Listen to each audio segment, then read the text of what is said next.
Okay, we're on to our next lecture. This is antepartum complications. So these are complications within pregnancy. And this will be chapters 7, 9, and 10 in your ATI. And I will draw your attention to your ATI book, and we'll just go along in kind of in the order the ATI presents it. And I'll just clarify things. So first off, I like to do is to just sort of review hypovolemia or hemorrhaging hypovolemic shock, all of the same type of disorder. Because a lot of times, most of the time, you will see in pregnancy blood loss, and postpartum also you see blood loss. So if you're able to recognize the signs of hemorrhaging, what the clinical manifestations are, you'll be able to know all the clinical manifestations for most of the disorders in and around pregnancy. So let's just start. We know that hypovolemic shock is this loss of blood volume within the intravascular spaces, right? Within the blood vessels. And when you see this 15 to 30% reduction in that blood volume, it initiates certain compensatory mechanisms. So an early compensation, and early on with less than 20% blood loss, the body is able to compensate and hold that blood pressure and really perfuse those organs adequately, especially the vital organs. So you see a decrease in volume, and then you see an initial decrease in blood pressure. So what does the body do? It increases heart rate. So tachycardia, number one marker of hemorrhaging hypovolemia. You see tachycardia and you know something is up. You know there's some sort of blood loss. When you are not when you rule out anything else like infection, things like that, it is a sign, telltale sign of hemorrhage or blood loss. So you see the supine blood pressure can remain normal for a while because of that increased heart rate. But then you see, as the blood loss occurs more and more and more substantially, you see the patient becoming orthostatic hypotensive. And you may even see them pass out. We had a postpartum hemorrhage just recently, and she kept passing out because of her blood loss. She just could not keep awake and lucid because she had lost so much blood. You'll see that tachycardia, of course, and then you'll see the body shunting by vasoconstriction the blood from the non-essential tissues to preserve those vital organs and to preserve the volume.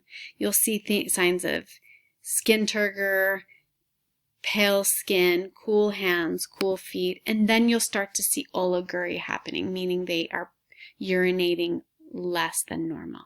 So it happens slowly over time. Once the body has lost less than or greater than 40% of volume, this is the late decompensating stage. So it is not compensating anymore, it's unable to compensate for the blood loss. So this is when you see a supine blood pressure of 70 or less, and you'll see weak pulses as well. So this patient is in a lot of trouble. And then you'll see mental status changes happening. So the blood is not being perfused proficiently. They'll be restless, agitated, almost in a confusion or stupor. And that's because of the decreased perfusion to the brain. And that can lead to permanent organ dysfunction and injury.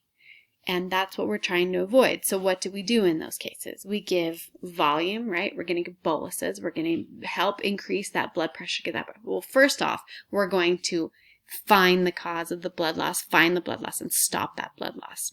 With pregnancy, it's those large, massive uterine arteries. You've got to get those uterine arteries constricting and stopping that blood loss.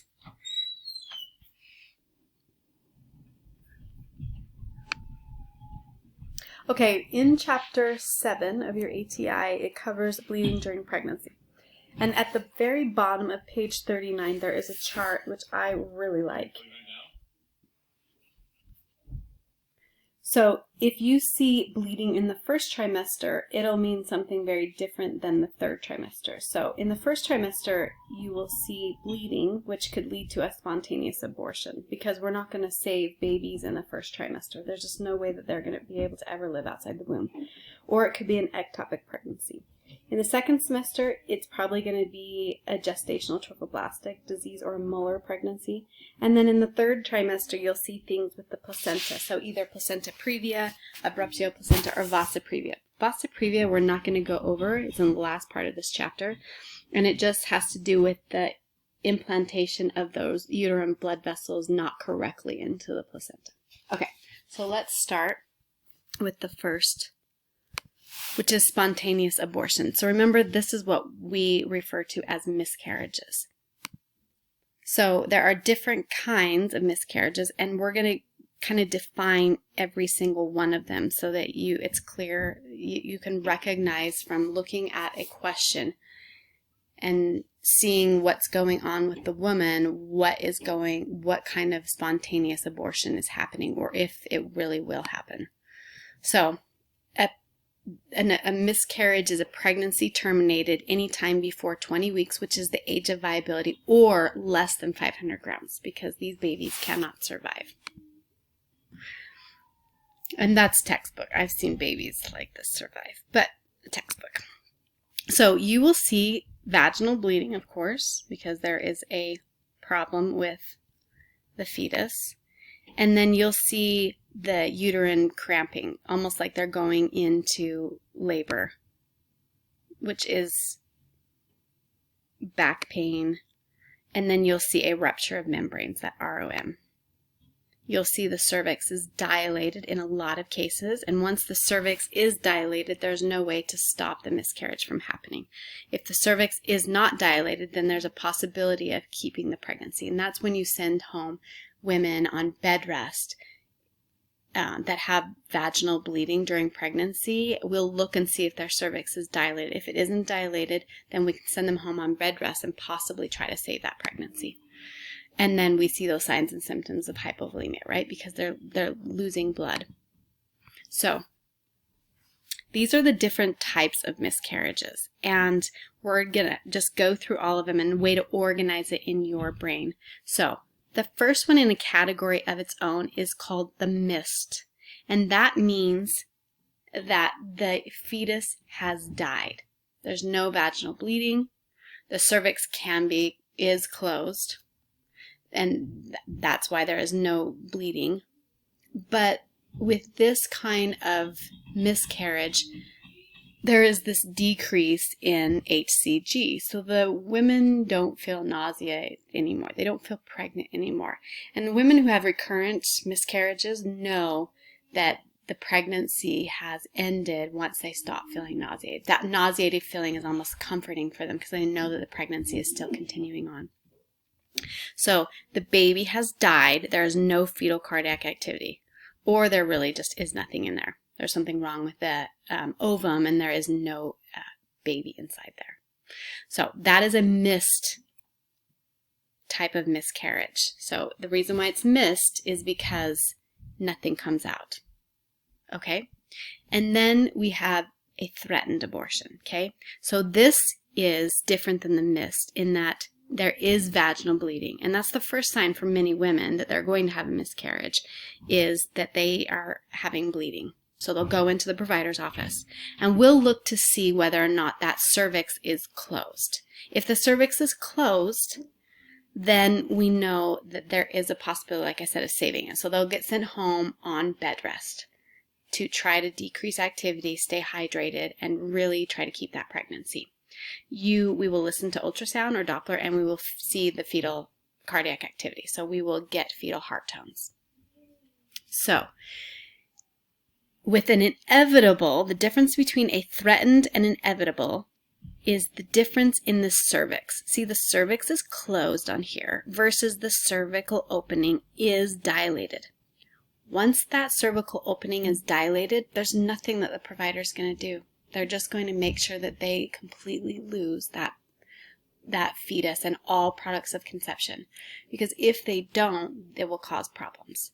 So you'll see vaginal bleeding just like threatened.